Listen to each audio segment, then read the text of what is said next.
Uzinduzi wa jengo hili la dharura ni tukio la kihistoria na lenye umuhimu mkubwa kwa hospitali yetu ya St. Joseph na jamii inayohudumiwa. Huduma za dharura ni nguzo muhimu katika sekta ya afya, kwani huokoa maisha ya watu wengi wanaokumbwa na ajali, magonjwa ya ghafla na hali hatarishi.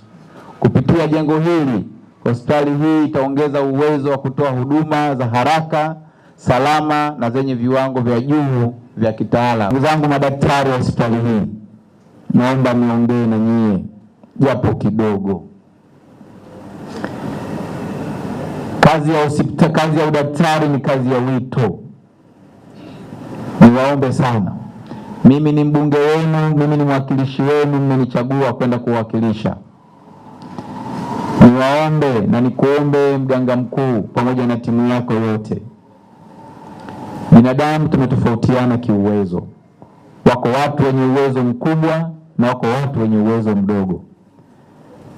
Kama mwakilishi wenu, kama kiongozi wenu katika serikali, niwaombe, nendeni katengeneze bei za kuwahudumia wananchi, ziwe bei nafuu ndogo, ambazo zitamfanya hata yule mwananchi mdogo mwenye uwezo mdogo aweze kuja kupata huduma katika hospitali yetu. Ninatambua mnafanya hivyo, lakini niwaombe muendelee kufanya hivyo ili tupate wateja wa kutosha na tutoe huduma ya kutosha. Kwa namna pekee, naomba nichukue fursa hii kuipongeza serikali ya awamu ya 6 chini ya uongozi wa Mheshimiwa Daktari Samia Suluhu Hassan kwa juhudi zake kubwa katika kuendeleza na kuboresha sekta ya afya nchini. Serikali imeongeza ajira za watumishi wa afya, jambo ambalo limeongeza upatikanaji na ubora wa huduma za wananchi.